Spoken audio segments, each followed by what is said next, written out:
Years ago, when I was backpacking across Western Europe. And they go backpacking through Europe?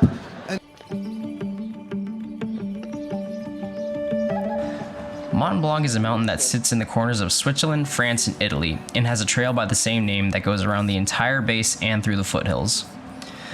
I was reluctant at first because did I really want to burn 2 weeks of PTO just to walk around a mountain?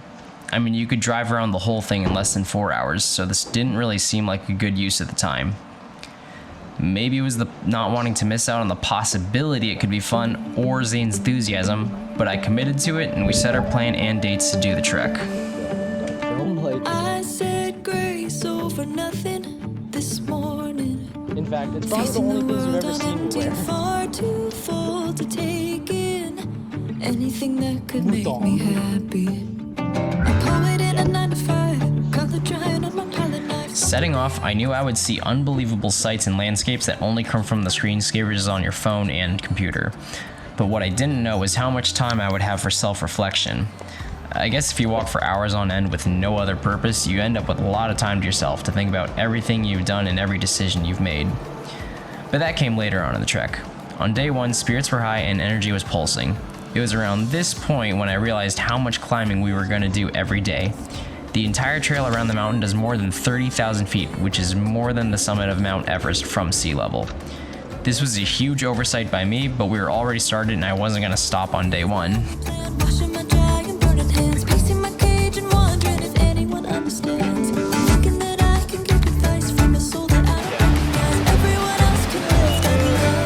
In our enthusiasm, we took a detour and ended up going up and over another ridge that we didn't really have to. This ridge happened to be an extra 700 feet or so. It was around now when I realized how much trekking poles help reduce the load on your legs, especially when you're carrying a backpack. Another oversight by me, but I did find a broken ski pole on the ground that I kept for the remainder of the trek.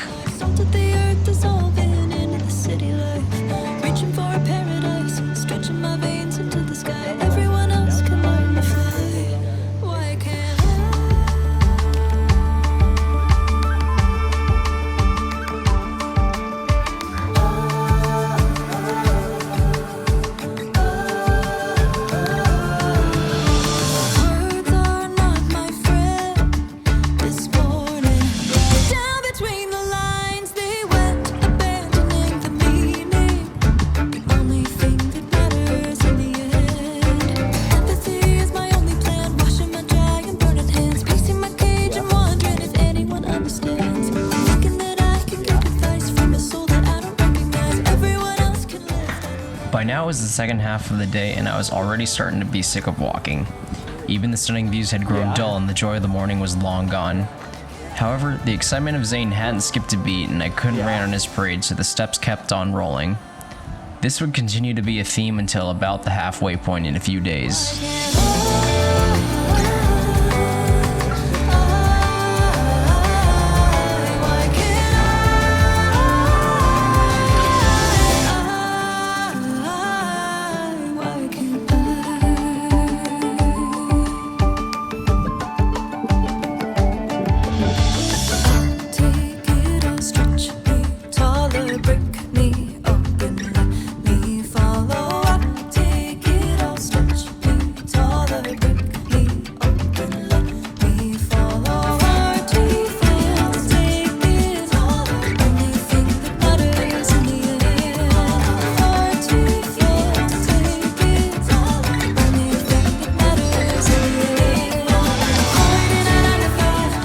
Every night we would stay in refugios, which is just a hostel. All of them provided dinner and breakfast, which was nice. Every breakfast consisted of at least bread, cheese, and ham, and then some would include yogurt or some variation of pastries. The first refugio served a chicken curry over rice, at least that's what it was trying to be.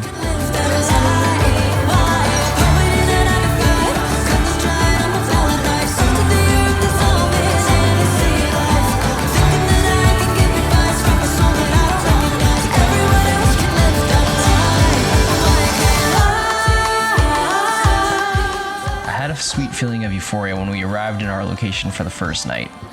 We had climbed and descended 2 peaks already, coming in around 4,000 feet of elevation of climbing. I didn't know it at the time, but physically, day one was the hardest, and a huge wake-up call for me, knowing what I was getting into.